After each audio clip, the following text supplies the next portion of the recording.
this way. Okay. Okay. Well, I guess it's a minute early, but we could start. Do you know if are your other writers coming? Okay, great. All right, we good? We're ready. All right. Thanks, everybody, for coming today. Good afternoon, Boise. We are here with some updates, but first I want to say that all of us here at the city, myself included, my team, the city council members and others represented here, know that this has been a really unsettling week for many of us as parents, as employers, as employees. Things are changing rapidly, and we're all feeling anxious about what happens next. But I want to say to everyone in this community that while our lives are being upended, and what I think is incredible is that we're all coming together in such strong community ways to support each other.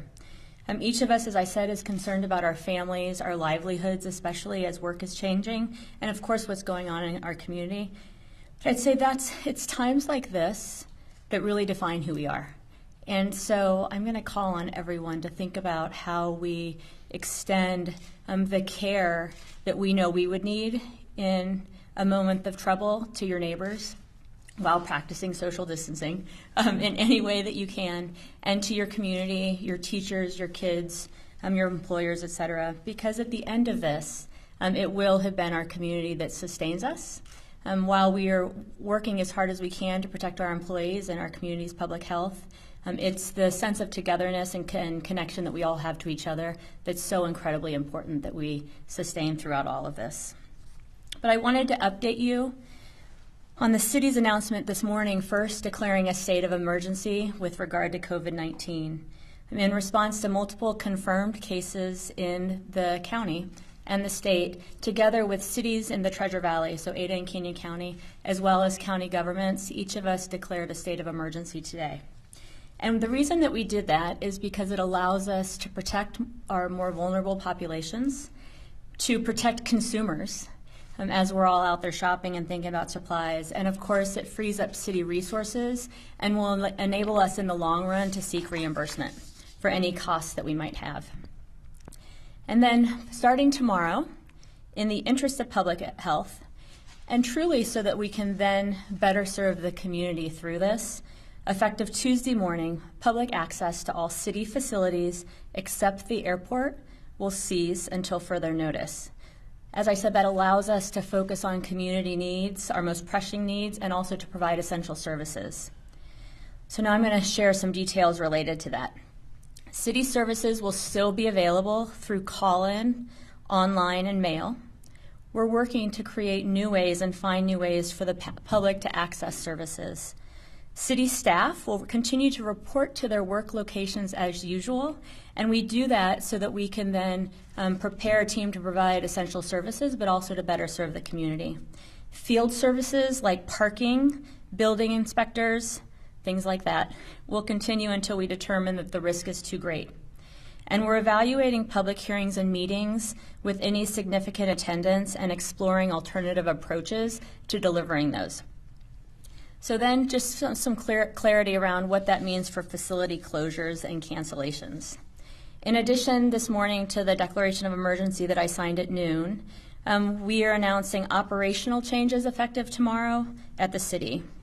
All city facilities, with the exception of the airport, will close.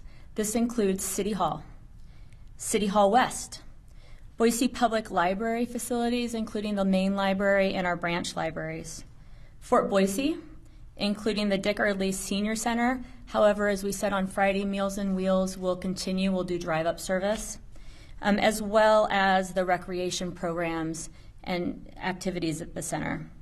School-based community centers, Idaho Ice World, Zoo Boise, Quail Hollow, and the Warm Spring golf courses.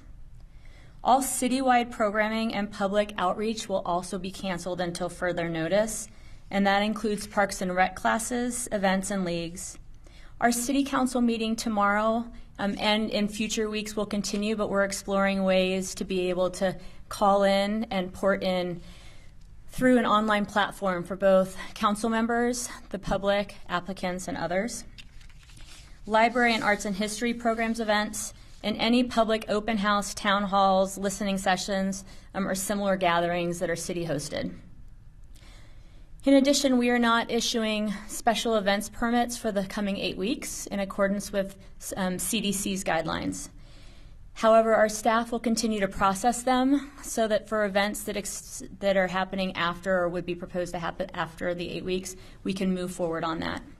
And I'm going to again urge community partners and organizers of events, this time over that are bigger than 50 people, to consider postponing those. As you'll remember, last week I asked for voluntary postponement of events over 250 people. That was based on health guidelines at that time, and now CDC is saying 50 people or more events should be postponed.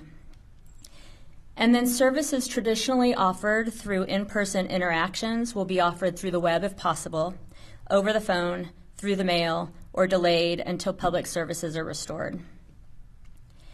And I want to say that as difficult as these decisions are to make, we're doing this to protect the health and welfare of our employees and our community.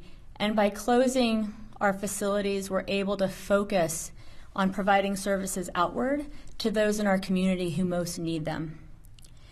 It's important that we come together to protect those in our community who are most vulnerable and to demonstrate that people and our sense of connection will be the strength that moves us through this. As a vibrant community, it's important that we recognize that that's our strength, that we treat people with respect, consideration, and kindness. And I know that we'll pull through this and be stronger and demonstrate that we truly are a community for everyone.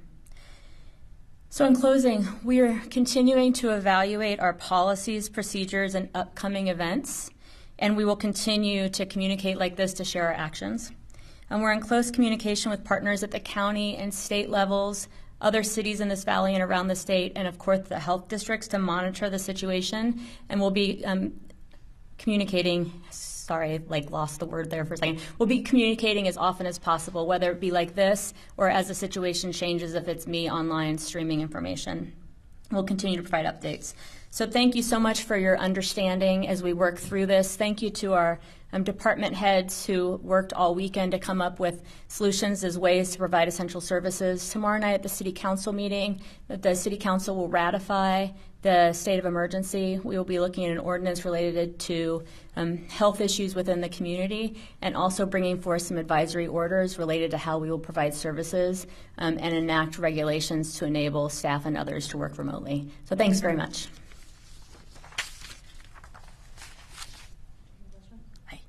Yes, I'll take questions. I guess I should have said that.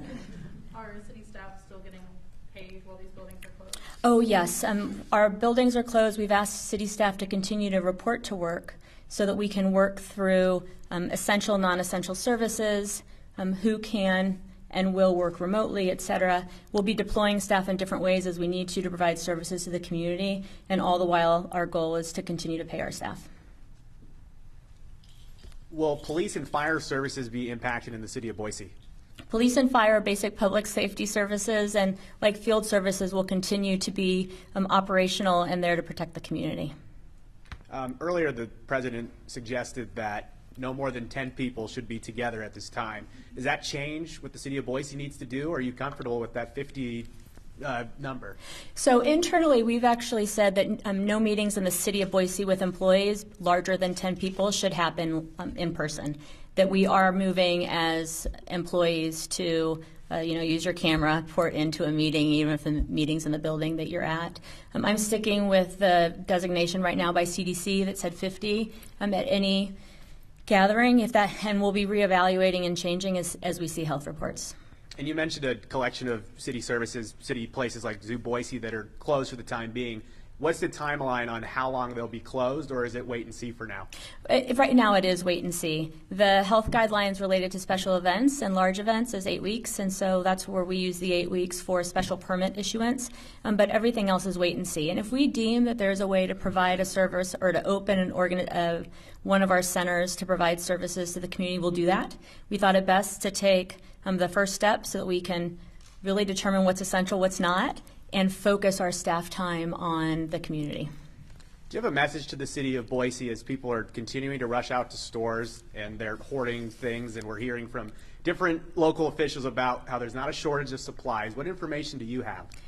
Yes, I just ask everyone not to panic. We all need toilet paper. We all need to have food on our shelves.